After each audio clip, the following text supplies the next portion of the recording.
دوستو السلام علیکم، میں ہوں آپ کا دوست تنویر احمد اور آپ دیکھ رہے ہیں میرا چینل تنویر انفو۔ دوستو میں آج آپ کو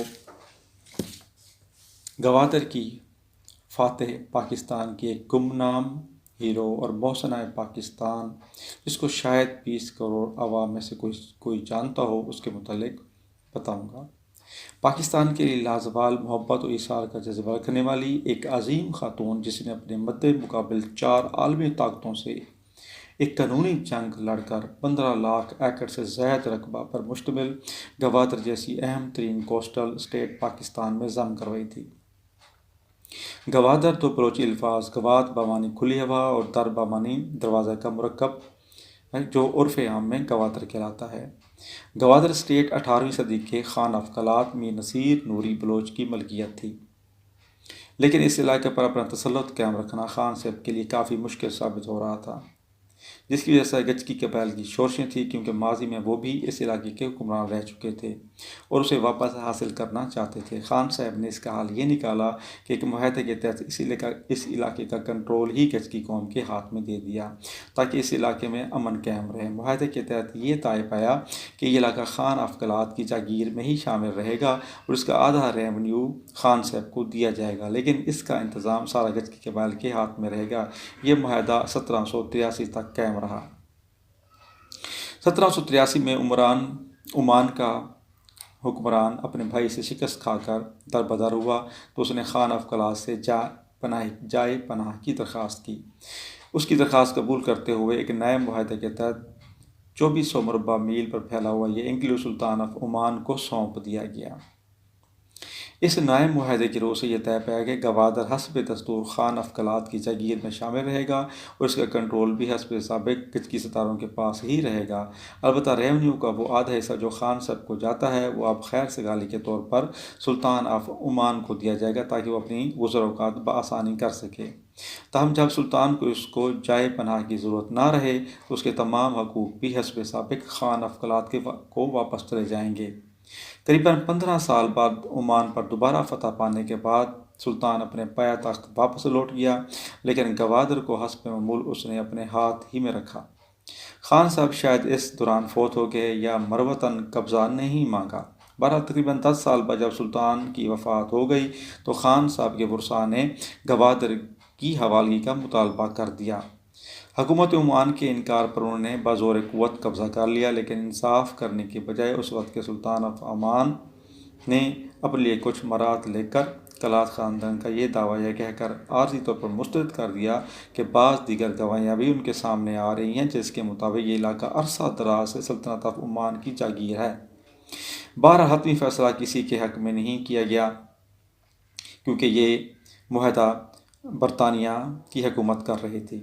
اس خدمت کے عوض برطانوی پولیٹیکل ایجنٹ نے سلطنت عمان سے یہ ایگریمنٹ کیا کہ حتمی فیصلے تک گوادر کا انتظام برطانیہ کے پاس رہے گا اور حسب سابق عمان کو گوادر کا آدھا ریونیو ادا کیا جائے گا اور اپنی افواج گوادر میں اور اس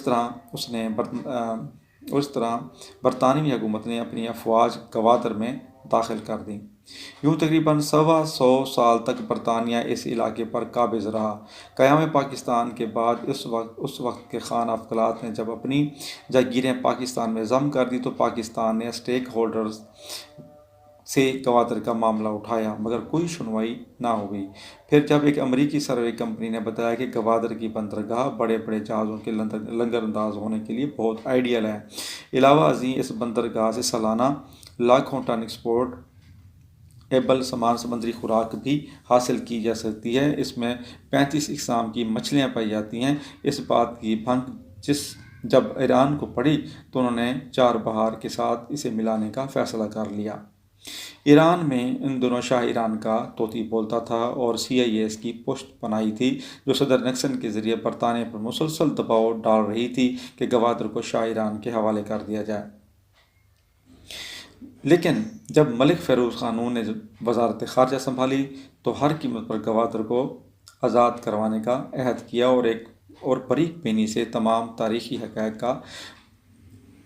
حقائق و کاغذات کا جائزہ لے کر یہ مشن محترمہ کو 1956 میں سونپا گیا۔ ان نازک حالات میں یہ پیکر اخلاص خاتون ایک چیمپئن کی طرح سامنے آئی اور برطانیہ میں پاکستان کی لابنگ شروع کر دی۔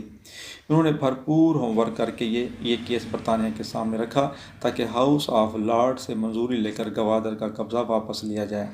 کیونکہ قلات خاندان کی جاگیر اب پاکستان کی ملکیت تھی، لہٰذا ان کی جاگیر کے اس حصے کی وراثت پر بھی اب پاکستان کا حق تسلیم ہونا چاہیے۔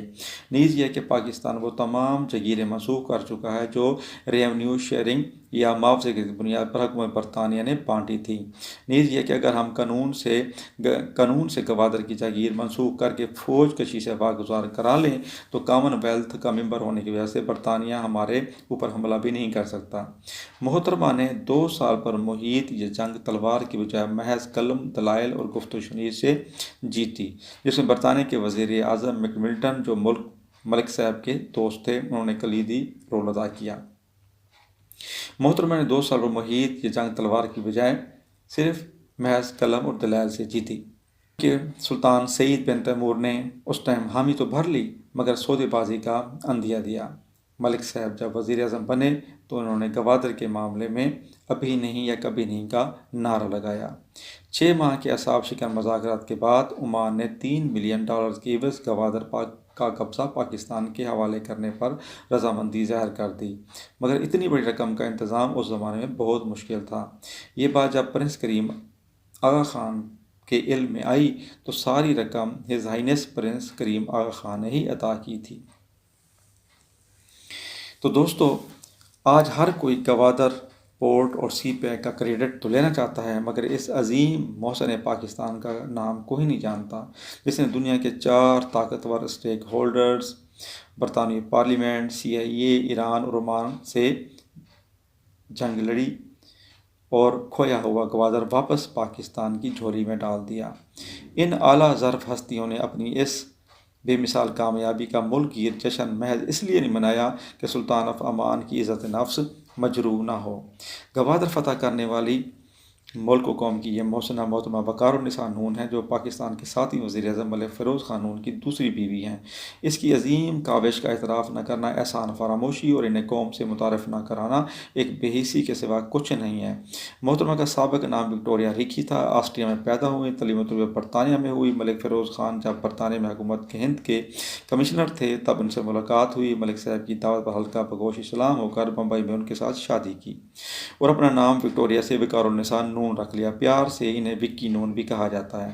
محترمہ نے تحریک پاکستان کو اجاگر کرنے کے لیے خواتین کے کئی دستے مرتب کیے اور سول نافرمانی کی تحریک میں انگریز کی خضر حیات کابینہ کے خلاف احتجاجی مظاہرے اور جلوس منظم کرنے کی پاداش میں 3 بار گرفتار بھی ہوئیں۔ قیام پاکستان کے بعد انہوں نے لٹے پٹے مہاجرین کی دیکھ بھال کے لیے بڑا متحرک کردار ادا کیا۔ خواتین ویلفیئر کی اولین تنظیم اپوا کی بانی ممبران میں بھی شامل ہیں۔ وقار النساء گرلز کالج راولپنڈی اور وقار النساء اسکول ڈھاکہ کی بنیاد بھی انہوں نے رکھی۔ ہلال احمر کے لیے گراں قدر خدمات انجام دیں۔ ضیاء کے دور میں بطور منسٹر ٹورزم کے فروغ کے لیے دنیا بھر کو پاکستان کی طرف بخوبی راغب کیا۔ پاکستان ٹورزم ڈیولپمنٹ کارپوریشن انہی کی ایک نشانی ہے۔